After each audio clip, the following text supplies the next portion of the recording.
Okay. Mated queen free release. She's right there down at the bottom. She's just kind of frozen, just kind of letting the bees all check her out.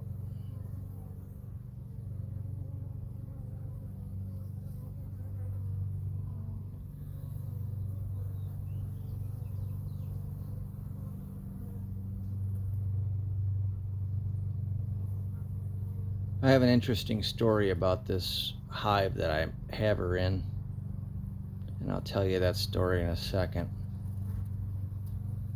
But I'm just keeping my eye, making sure that she'll be accepted. These are all younger bees in this hive. Every single one of them is pretty young, so acceptance should be pretty good.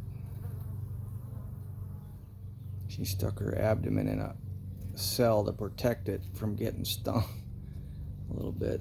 I've noticed them mated queens do that.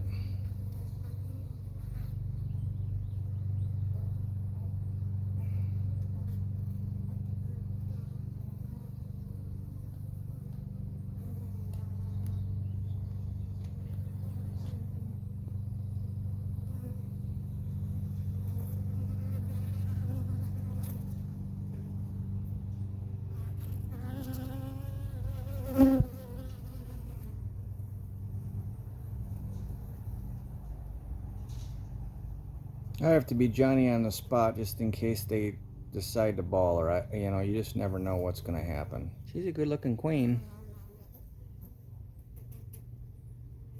She was in one of my mini mating nukes, the only mini mating nuke that actually come back with a mated queen.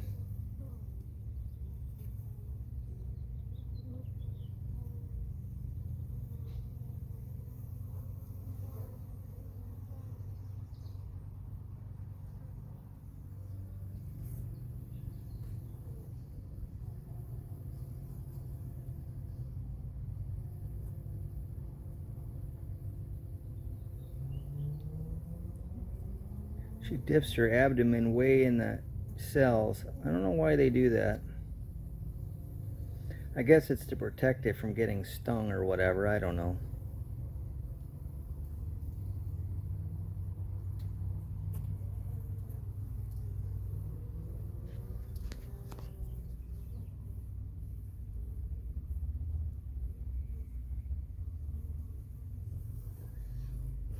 I want to see her go just take off, but she's just not.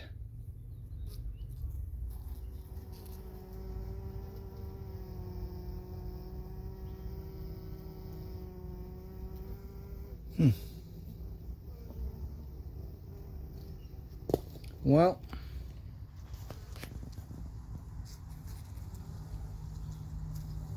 she is on her own. There she goes, walking around. Yep, she's good.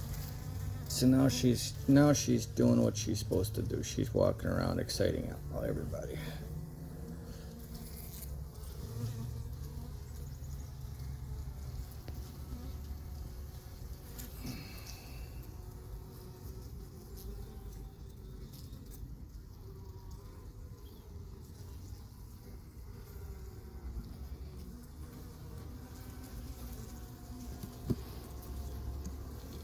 Okay.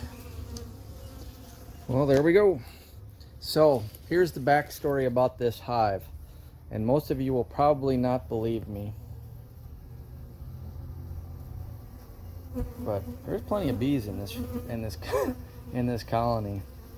Now, and some of them are blonde, which is really weird. I had this when I was making splits one day for my mini mating nukes. I shook bees off frames and into a box, and these were hives that weren't doing so hot. The queen was failing, or whatever. It was spotty brood patterns, blah blah blah. So I shook all these brood off of all these frames. So I put the box onto that hive right there for about a week, and just so that they'd hatch out and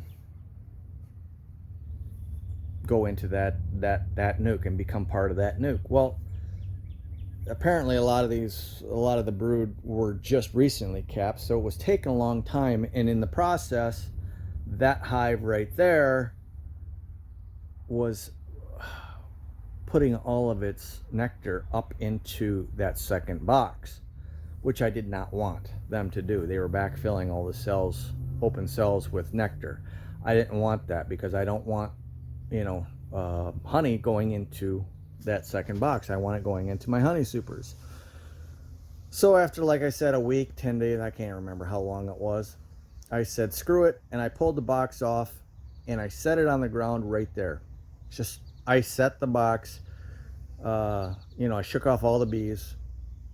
I set the box there. It was like 95 degrees outside. Set it on the ground, put a lid on it, and essentially I was just kind of like killing the brood just to save the frames. So about 2.5 days later, in that spot right there, 95 degrees, it was hotter than hell out, humid. I just happened to, I pulled the lid and I looked inside, and all the bees were starting to hatch. They couldn't get out. There was nectar in the cells, so they had food, but they were all emerging, no problems. They weren't dead.